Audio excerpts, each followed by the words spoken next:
देखिए, खुशी कब मिलेगी आपको? जिस दिन आपको जॉब मिलेगा ना, और जो पहली सैलरी मिलेगी वो भी नहीं खुशी है। जब आप अपनी पहली सैलरी ले जाके अपनी माँ के हाथों में देंगे ना, तो आपकी आंखों में आंसू होगा। आप याद करेंगे, रोएगी हर दिल भी रोएगा, डूबेगी कश्ती मेरी तो साहिल भी रोएगा। इतना प्यार बांटूंगा इस दुनिया में है मेरे दोस्त कि मेरे मरने के बाद मेरे आशिक तो क्या, मेरा कातिल भी रोएगा।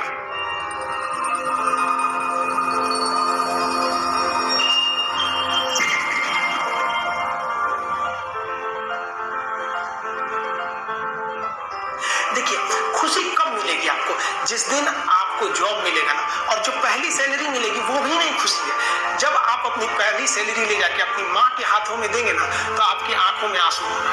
आप याद करेंगे कि जिस माँ की उंगलियों को पकड़कर हमने चलना सीखा, आज उसको हमने अपनी पहली कमाई दिया है। और जब कमाने लगेंगे ना, तब समझ में आएगा कि लाखों रुपए की अहमियत कुछ नहीं है, वो 1 रुपए के आगे जब माँ स्कूल जाते वक्त दिया करती थी। और गौर से देखा करो अपने माँ बाप के आंखों में, ये वो आईने होते हैं जिसमें बच्चे कभी बूढ़े नहीं होते हैं। जिंदगी जो है ना, वो एक एग्जाम की तरह है, और इस एग्जाम में ना ज्यादातर लोग फेल हो जा रहे हैं। क्यों फेल हो रहे हैं? क्योंकि वो एक दूसरे का नकल कर रहे हैं और उनको पता ही नहीं है कि सबका क्वेश्चन पेपर अलग है, इसीलिए फेल हो रहे हैं। तो जिंदगी में सबकी समस्याएं अलग होती हैं। आप दूसरे की समस्या से केवल साहस ले सकते हैं, उसका तरीका नहीं अपना सकते। हिम्मत बनाए रखिए कि नहीं, हमें भी इस सफलता को पाना है। और ये जिंदगी जो है ना, एक अजीब सी रेस है यार, समझ में नहीं आता है। अगर तेज भागिएगा तो आपके अपने पीछे छूट जाएंगे, और धीमे दौड़िएगा तो आपके अपने ही आपको पीछे छोड़ के चले जाएंगे। इसलिए जिंदगी की रफ्तार इतनी बनाए रखो यार कि भले दुश्मन आगे निकल जाए, लेकिन एक दोस्त पीछे नहीं छूटना चाहिए। अपने जिंदगी में हौसला बना के रखिए। पतंग को पता होता है कि उसका अंत एक कचड़े में जाकर होगा,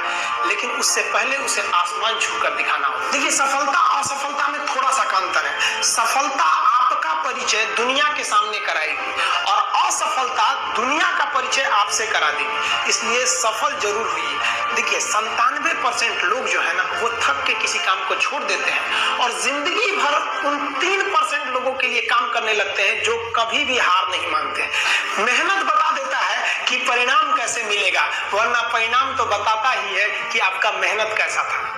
पहाड़ों को चीरते हुए जब नदी निकलती है ना, तो कभी नहीं पूछती है कि समुद्र अभी कितना दूर है, और नदी में गिरने से तो कभी किसी की मौत नहीं होती है। मरता तो वही है जिसे तैरना नहीं आता है। तो हम सब परिस्थितियों के आगे हार जाते हैं, हम हार जाते हैं। परिस्थितियां सबके सामने होती है, जो डट के रहा उसे मंजिल मिली, और जो नहीं डटा वो हार के चला गया। जब हमारे पास परिस्थितियां आती हैं, हम घिर जाते हैं चारों ओर से, तो हम परिस्थितियों को दोष देने लगते हैं, न कि उस परिस्थितियों से निकलते हैं। कोई मस्जिद जाता है, कोई मंदिर जाता है, कभी सोचा है भगवान को कितना बुरा लगता होगा? सोचते होंगे कि बंदा केवल हमसे मांगने ही आता है, यार कभी मिलने भी आया करो। हमको तो लगता है किसी दिन भगवान निकल के बोलेंगे कि यार केवल तुम लोग हमसे मांगने ही आते हो, कभी मिलने भी आया करो। तो भगवान से या अल्लाह से सबसे एक दुआ मांगिए कि आप हमको मुसीबत देना है, आप दीजिए।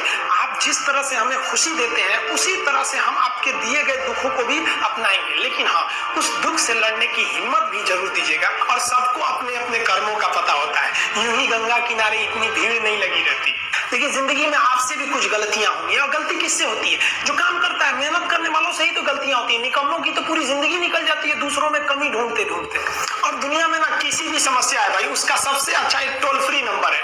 दुनिया की कोई भी समस्या का सबसे टोल फ्री नंबर है दोस्त। एक बढ़िया दोस्त बनाओ भाई, 2-4 लोगों का, और उनसे ही आप पढ़ाई लिखाई हर तरह के डिस्कस करते रहो। दोस्त से बढ़िया टोल फ्री नंबर कोई नहीं है, हर चीज का इलाज है। और कुछ दोस्त जिंदगी में तो ऐसे बनाओ ना, जो आपकी प्रॉब्लम को वैसे ही समझ जाए जैसे डॉक्टर की लिखावट मेडिकल स्टोर वाला पढ़ लेता है। और एक बात और, ये जो अच्छी किताबें होती हैं और अच्छे दोस्त होते हैं ना, जल्दी समझ में नहीं आते हैं। लेकिन इसलिए दोस्ती बहुत अच्छे सोच समझ के कीजिएगा, क्योंकि कहा जाता है कि एक आम 10 आम को सड़ा सकता है, लेकिन 10 अच्छा आम एक सड़े हुए आम को कभी ठीक नहीं कर सकते। इसलिए अगर आपको कोई आपके सर्किल में, कोई आपके करियर में कोई बाधा आता है, तो तुरंत बाहर कीजिए, उनसे कोई इग्नोर